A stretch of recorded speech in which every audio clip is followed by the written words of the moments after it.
Um, okay, good to go. Lesson number 95. It's a very exciting morning. I have a painting that I'm going to be purchasing. Stunning, stunning painting of one of the goddesses that I channel. Her name is Hathor. And we're just doing the purchase agreement, and I'm having my lawyer look it over. And I've made my first payment, and we're having it shipped from the Netherlands. It's an incredible piece of art. And it'll be the artwork that I use for the book that I'm writing with Hathor, aptly named Channeling Hathor. Good morning. Good morning, my loves. Okay, lesson number 95. I am one self united with my creator. Today's idea accurately describes you as God created you. You are one within yourself and one with Him. Yours is the unity of all creation. Your perfect unity makes change in you impossible. You do not accept this and you fail to realize it must be so, only because you believe that you have changed yourself already. You see yourself as a ridiculous parody on God's creation, weak, vicious, ugly, and sinful, miserable, and beset with pain. Such is your version of yourself, a self divided into many warring parts, separate from God, and tenuously held together by its erratic and capricious maker, to which you pray. It does not hear your prayers, for it is deaf. It does not see the oneness in you, for it is blind. It does not understand you are the Son of God, for it is senseless and understands nothing. We will attempt today to be aware only of what can hear and see and what makes perfect sense. We will again direct our exercises towards reaching your one self, which is united with its creator. In patience and in hope, we try again today. The use of the first 5 minutes of every waking hour for practicing this idea for the day has special advantages at the stage of learning in which you are at present. It is difficult at this point not to allow your mind to wander. If it undertakes extended practice, you've surely realized this by now. You have seen the extent of your lack of mental discipline and of your need for mind training. It is necessary that you be aware of this, for it is indeed a hindrance to your advance. Frequent shorter practice periods have other advantages for you at this time. In addition to recognizing your difficulties with sustained attention, you must also have noticed that, unless you are reminded about your purpose frequently, you tend to forget about it for long periods of time. You often fail to remember the shorter applications for the idea of the day, and you have not yet formed the habit of using the idea as an automatic response to temptation. Structure then is necessary for you at this time, planned to include frequent reminders of your goal and regular attempts to reach it. Regularity in terms of time is not the ideal requirement for the most beneficial form of practice in salvation. It is advantageous, however, for those whose motivation is inconsistent and who remain heavily defended against learning. We will, therefore, keep it to the 5 minutes an hour practice periods for a while and urge you to omit as few as possible.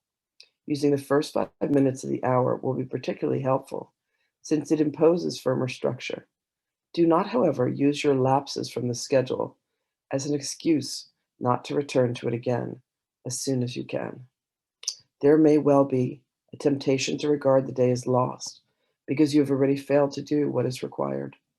This should, however, merely be recognized as what it is, a refusal to let your mistake be corrected, and an unwillingness to try again. The Holy Spirit is not delayed in his teaching by your mistakes. He can be held back only by your unwillingness to let them go. Let us therefore be determined, particularly for the next week or so, to be willing to forgive ourselves for our lapses in diligence and our failures to follow the instructions for practicing the day's idea. This tolerance for weakness will enable us to overlook it, rather than give it power to delay our learning. If we give it power to do this, we are regarding it as strength and are confusing strength with weakness.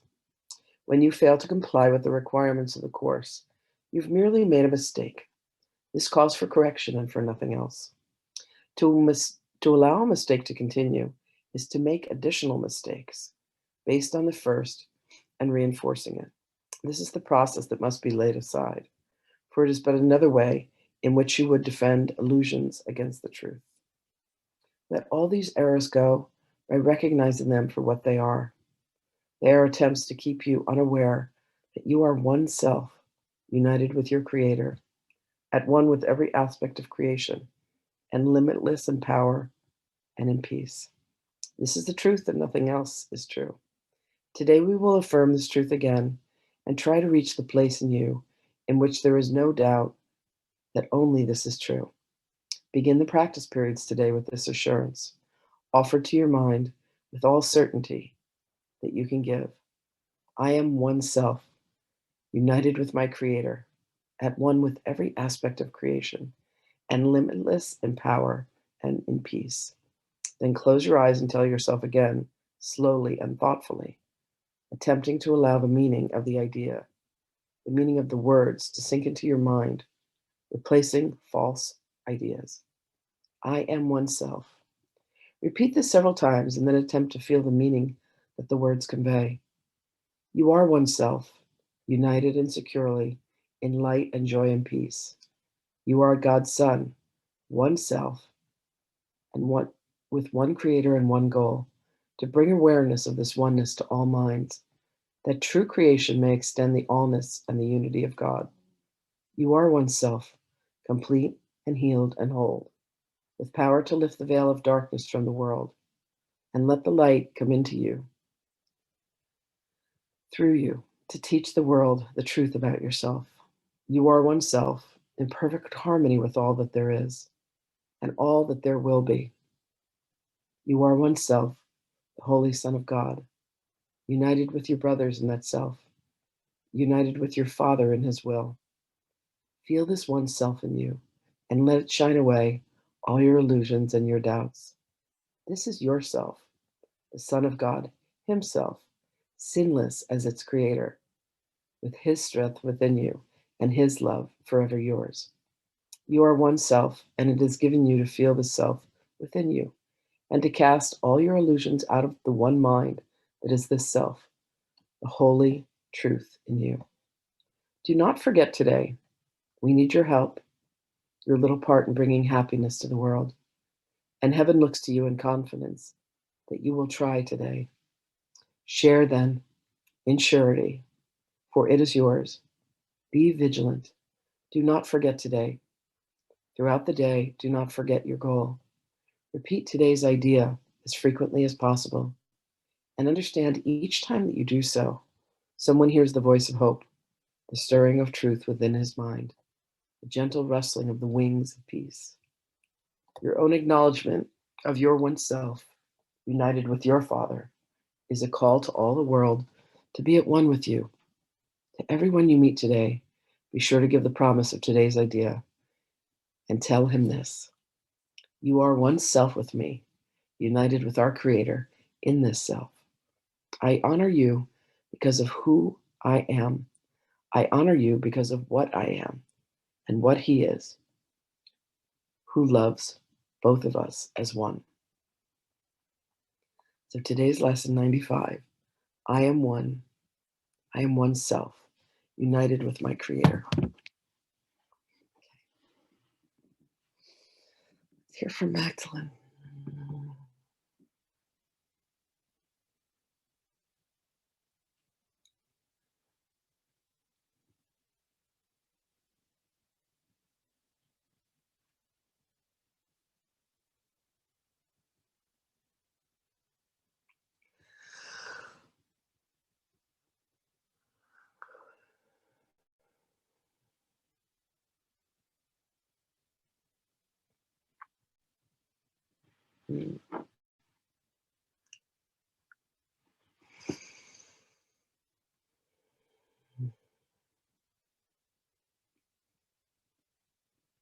Greetings, beloveds.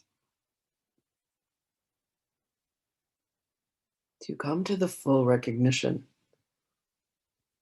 that you are indeed united with the Creator, that you and God are one and the same, means that there is no sense of separation between you and all that exists. For this alliance, for this union to come, beloveds, there must be a willingness to release that which you hold on to, that which you have believed, and that which you have known to be the truth of you. When you come to the real truth, when you come to the real light, all illusion fades. It literally crumbles in front of you. It fades into the background, and you are left with the light of truth, that you and the Creator are one, that you have been created in the image and the likeness with the will, the mind, and the heart of God. The very essence of you is light, and all shadow fades.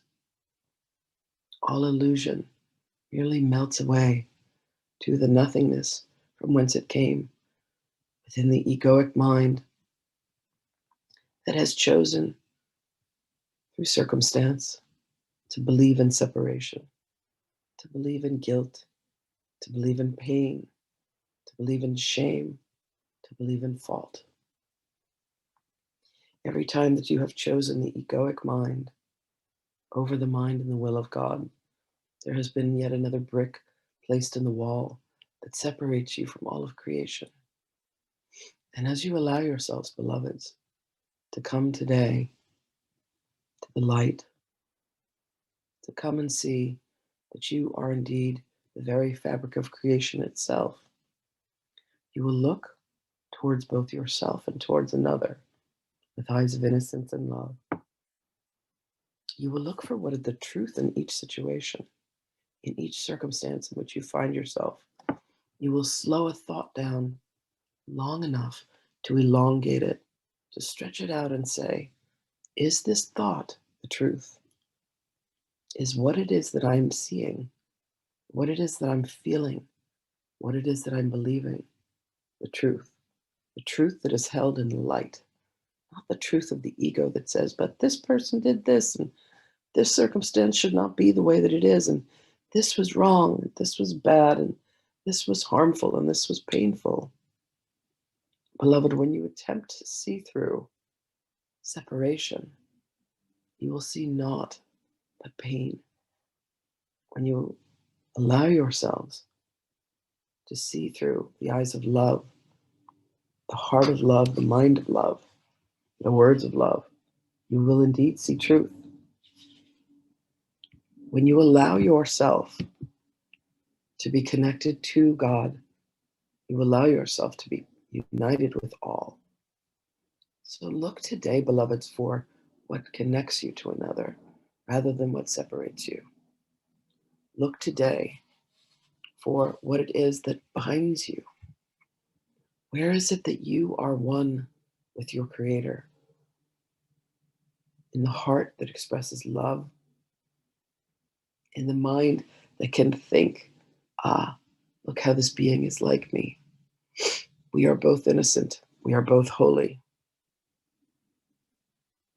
Allow yourself today, beloveds, to come to the precipice of what is real and what is truth, what is noble and what is good, both within you and within the light of another. Allow yourself to be friendly, friendly with yourself, friendly with another. Allow yourself to see truth in all circumstances.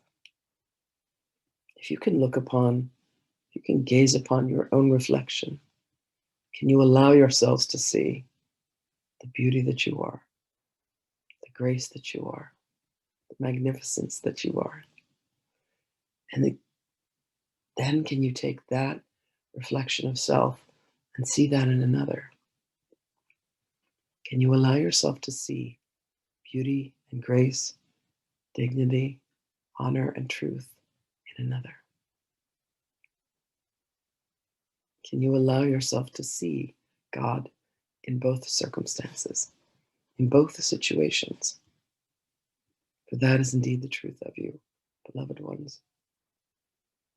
So allow yourself today to see how you are united how you are indeed one with the Creator. And when you can see that within yourself, that too shall be your reflection in all things, with all things, and for all things. Look upon a beloved, look upon a total stranger, look upon the circumstances of your life, and allow yourself to release the stronghold that they have upon you. Allow yourself to come to peace today, beloved ones, knowing that you are indeed united with your Creator in all things, and as all things, and for all things. You are love, beloveds. Find where that exists within you and express that through all things. You will watch the world in front of you, the very landscape of your existence, alter as the illusion falls and the truth is revealed. Call upon us when you need assistance. Call upon the Holy Spirit. Go with our blessings, beloved ones. Know that we are always with you. We will speak with you again.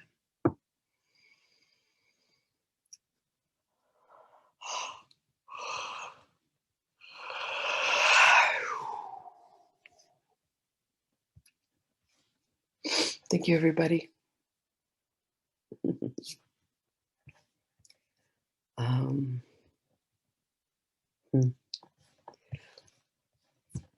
See you guys tomorrow. Bye, everybody.